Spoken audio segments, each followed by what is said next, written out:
Welcome everyone to First Post America. We're so glad to have you with us today. I'm Eric Ham, coming to you live from our studios here in Washington, D.C.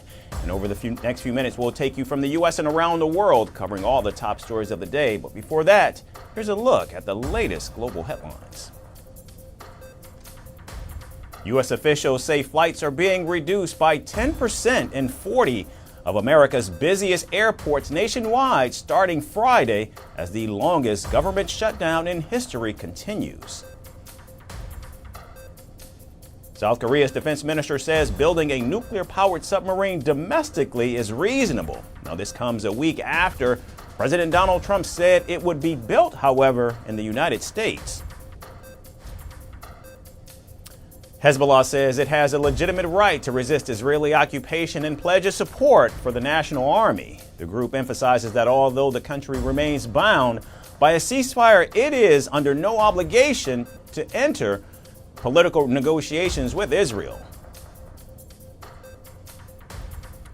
NATO chief Mark Rutte warns that Russia remains a destabilizing force in Europe and beyond, saying the threat from Moscow will not end with Ukraine. And India says the country's financial heartland will become the first region in the world's most populous nation to launch Elon Musk's Starlink internet service.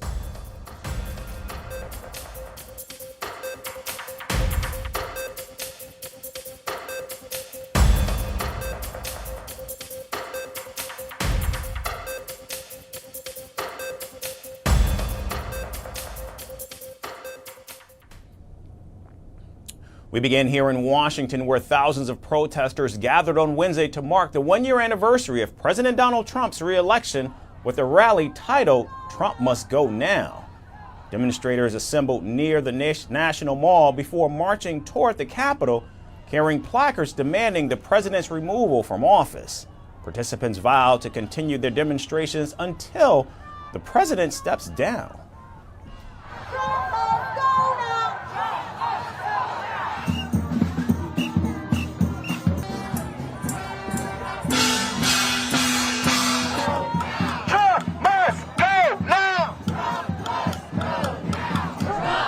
Beginning of the fall of his regime, and the winter months are coming and we need to build that momentum, that push. We had a great day yesterday, so today it's a celebration, but we have more work to do, so we're out here, get to DC, we got to DC. The latest pushback adds to a wave of protests that have swept the country for months now, reflecting deep divisions and growing discontent over the White House policies, the expanded use of executive orders, and a widening crackdown on immigration. For example, in Chicago, tensions between residents and federal immigration agents have intensified since September, when the Trump administration ramped up enforcement of operations across major cities.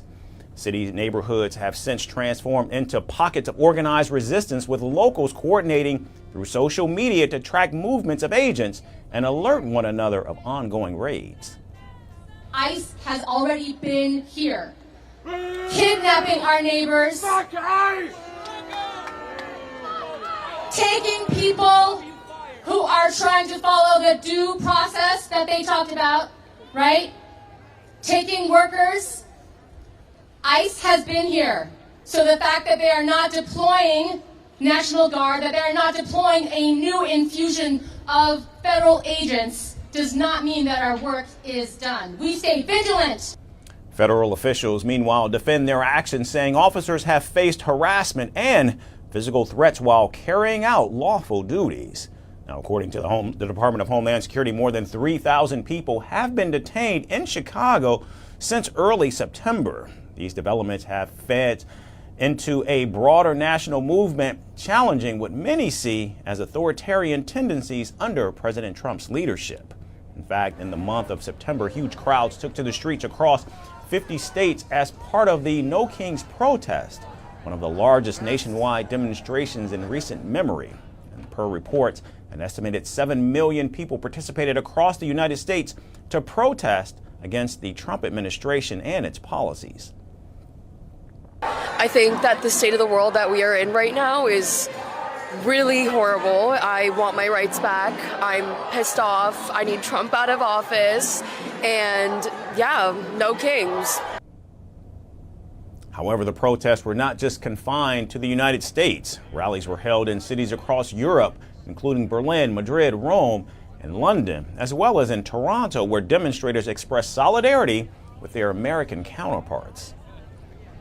They're not buying what you're selling. No more treason from the We stand as the masses. We all hate that greedy fascist. Kill it. No more treason from the felon. We are not buying. Our rights are under attack. What do we do? Stand up, fight back. Hands up. Elbows up. I think even though this may seem like an American-centric issue, it really isn't. We can see the rise of fascism around the world. But this week's elections, which saw Donald Trump's political party completely shut out nationwide, is perhaps the biggest rebuke to both his presidency and his policies, perhaps a growing and ominous sign that the demonstrations and protests are reaching deep down and shaping even some of the president's most ardent MAGA supporters, something that should give the White House pause as the nation heads into another election year. And drilling down on the Trump administration's widening immigration crackdown, with the latest numbers revealing just how sweeping it's become. Since taking office in January, the U.S. government has revoked nearly 80,000 non-immigrant visas, a move officials say is part of a broader effort to tighten immigration controls and strengthen national security. These include work, student, and visitor categories. Now around 16,000 were infractions such as driving under the influence, another 12,000 for assault, and close to 8,000 for theft. Officials say these three offenses together accounted for nearly half of all visa revocations this year. The administration insists the move is aimed at maintaining the integrity of U.S. borders and ensuring that visa holders uphold American laws. However, the scale of cancellations also reflects a deeper and more aggressive immigration stance. The Trump administration has expanded background checks, introduced social media screening for nearly all visa applicants, and issued directives that allow consular officers to deny or even revoke visas based on online behavior. These policies, which began soon after President Trump's inauguration, have also contributed to record levels of deportations, even among individuals who held valid visas. The White House press secretary Carolyn Leavitt confirmed the figures in a statement on X. And now among those most impacted are students. In fact, more than 6,000 student visas have been canceled this year alone, many for overstaying or violating U.S. laws, but some for far more controversial reasons, including a handful linked to alleged support for terrorism. Recently, at least 6 people had their visas revoked over social media posts related to the assassination of conservative activist and Trump ally Charlie Kirk. Civil liberties advocates warn this sets a dangerous precedent, arguing that revoking visas over political speech blurs the line between national security and censorship. The administration's stance has grown even more hardline. Secretary of State Marco Rubio has confirmed that hundreds or even thousands of visas have been revoked for activities Washington deems contrary to U.S. foreign policy priorities. Vice President J.D. Vance had also recently advocated for a slowdown in legal immigration. But my view is, look, there are people who want to come to the United States of America, and some of them, I'm sure, can enrich the United States of America by coming here, but we have got to get our overall numbers way, way down. Too many people have come into the United States of America. A March directive went even further, expanding grounds for visa denial to include any applicant seen as publicly supporting organizations or causes labeled as terrorist-linked. In practice, this has meant that students and even green card holders expressing pro-Palestinian views or critical of Israel's actions in Gaza could face visa denials or deportation. The directive also made social media vetting mandatory for all student applicants, empowering fraud prevention units to flag any posts viewed as politically sensitive or threatening. Still, even as President Trump continues to see his public approval ratings dramatically plummet to historic and all-time lows, his administration is keeping its foot on the gas by aggressively continuing to remove visa holders at unprecedented rates, even if it means trampling on the Constitution, the very document he swore an oath to uphold. We now head south of the border, where Mexico is once again in the spotlight, this time over the safety of women after a shocking incident involving President Claudia Sheinbaum herself. On Tuesday, while speaking to supporters near the National Palace in Mexico City, Sheinbaum was groped and nearly kissed by a man who pushed his way through the crowd. Mobile footage shows the man putting his arm around the president and attempting to touch her. Sheinbaum moved away quickly and members of her staff intervened. The man was arrested the same evening and is currently in custody at the Sex Crimes Investigation Unit. Sheinbaum, who is Mexico's first female president, described the incident as an assault on all women and confirmed she would indeed be pressing charges. She said the man appeared drunk and added that he'd harassed other women in the crowd. I experienced this episode of harassment. At that moment, I was talking to other people and didn't realize what was happening immediately. Juan Jose, who coordinates the entire support team, came over and moved him away. Yes, I obviously felt this person's closeness. He was, I repeat, completely drunk. I don't know if he was also on drugs. But I decided to file a complaint because this is something I experienced as a woman, and it's something women in our country go through. The president went on to criticize media outlets for publishing images of the assault, calling it re-victimization and a breach of ethical standards. Now, the episode highlights broader concerns about harassment and gender-based violence in Mexico. President Sheinbaum emphasized that sexual harassment should be criminalized nationwide and called for a review of all laws in all states. She also announced plans for a national campaign against harassment, saying, quote, "There must be respect for women in every sense. Harassment is a crime, and it is time everyone in this country understands that," end quote. Sexual harassment is not a criminal offense in all states of the Republic, but it is in Mexico City. And my reflection is, if I don't report it as a crime, besides being a crime, in what condition are all Mexican women left in if they do this to the president? What will happen to all the young women in our country? Now, according to statistics, Mexico's record on women's safety is alarming. The National Institute for Statistics and Geography states 70% of women aged 15 or older have in fact experienced some form of violence at least once in their lifetime. The survey found that psychological violence affected a staggering 51.6% of women, with sexual violence affecting nearly 50% of women, and physical violence occurring to more than a third of all Mexican women. Femicide also remains a critical issue, and on average, 10 women and girls are killed every single day in Mexico, with over 95% of the cases going unpunished. In 2024 alone, over 500 femicide cases were reported through September alone, and in 2023, nearly 800 cases were recorded. Only a small fraction of cases result in criminal sentences, and reporting is low due to distrust in authorities. Not even as president, holding such a high position, being who she is she free from the harassment that we women face every day? I mean, it's incredible that men just can't seem to control themselves, right? To simply respect us, I don't think that's such a hard thing to do. For greater context, as per the World Population Review 2025, South Africa and Brazil rank highest for extreme violence against women, including sexual assault and homicide. Additionally, Argentina rates third on the Women's Danger Index, and Mexico, followed by the Dominican Republic, ranked fourth and fifth, respectively, based on street safety, intentional homicide, and non-partner sexual violence factors.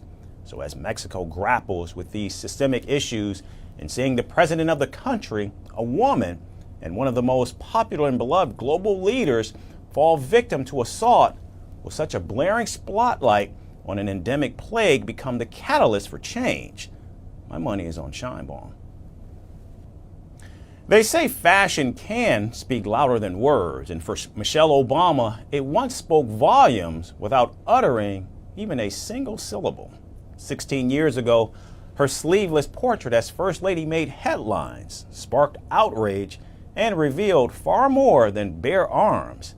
It exposed the biases beneath the fabric of American society. And now, in a new book called The Look, Michelle Obama revisits that moment, unpacking how style became both her armor and her message, from Sleevegate to breaking stereotypes.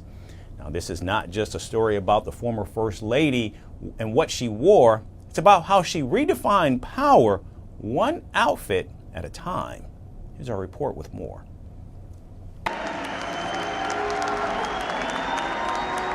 It was the photo that defined an era.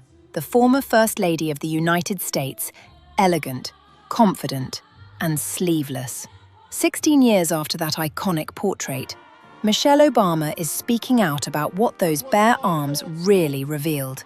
Not just muscle, but a mirror held up to America. When the White House released Michelle Obama's official portrait in 2009, she stood tall in a simple black Michael Kors dress. No frills, no fuss. But plenty of fuss was made.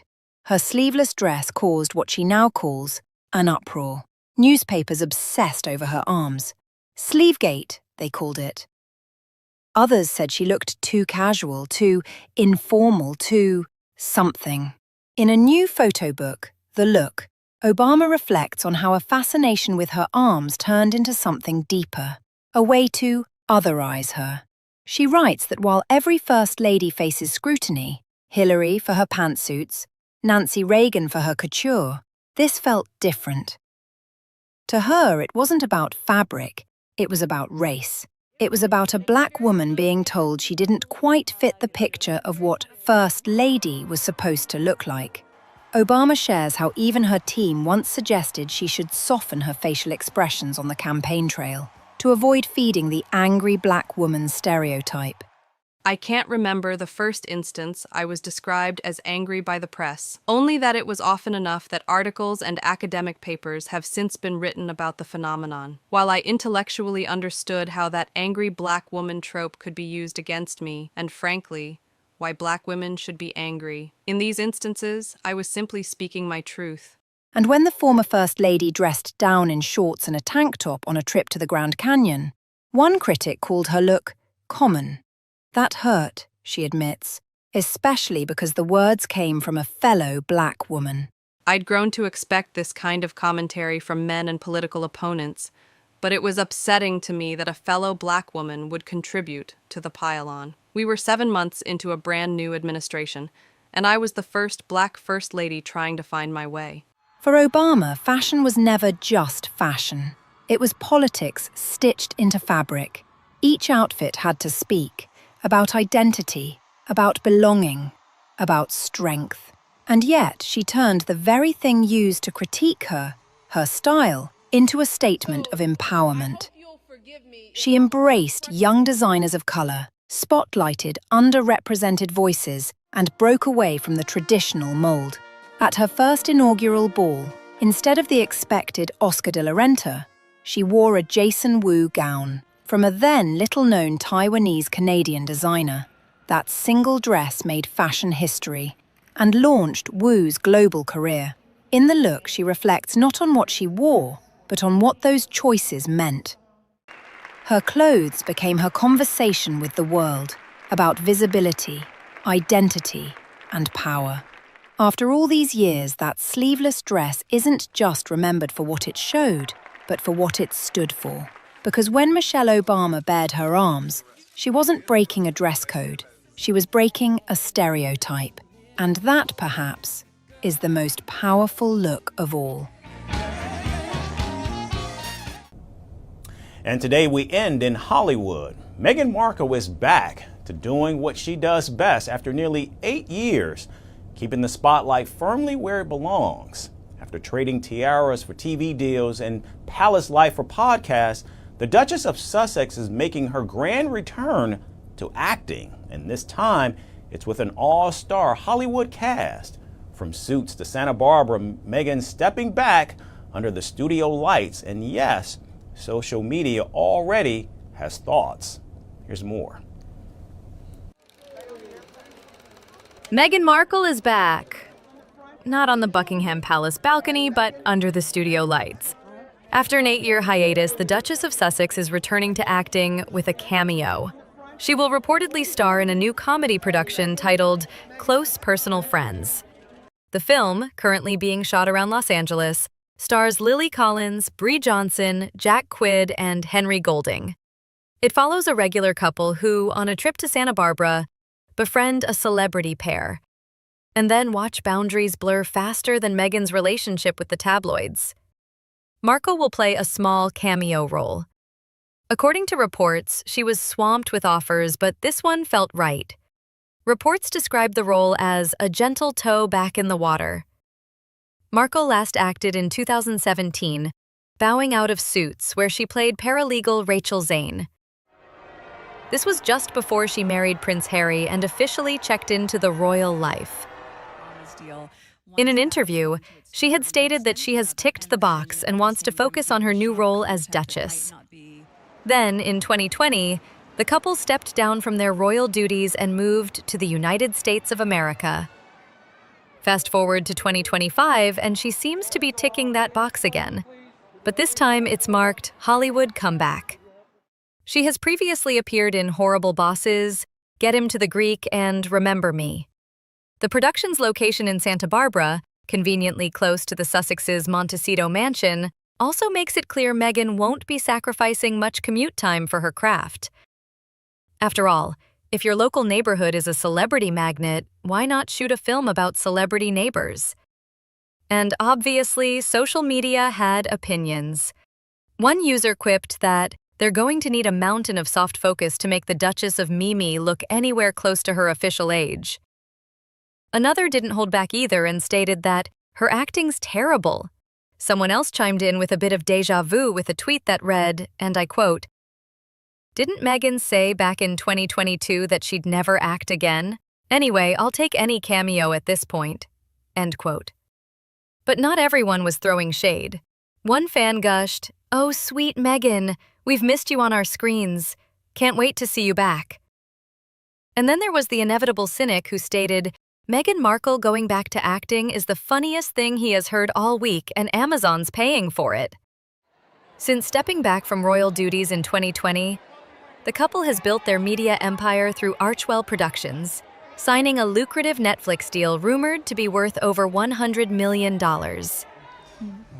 Meghan's lifestyle series, Meghan's with Love, has already had 2 seasons and even a festive special. But while fans are buzzing about her Hollywood return, critics are wondering if this is Meghan's latest rebrand or simply a full-circle moment. Either way, she's back doing what she does best: commanding attention, one camera at a time. Whatever the case, close personal friends may just be the perfect metaphor. Because when Meghan's around, the line between public and personal life is always close, and almost never just friends. That's going to do it for us today here at First Post America. We certainly thank you all for tuning in, and we look forward to seeing you right back here again tomorrow.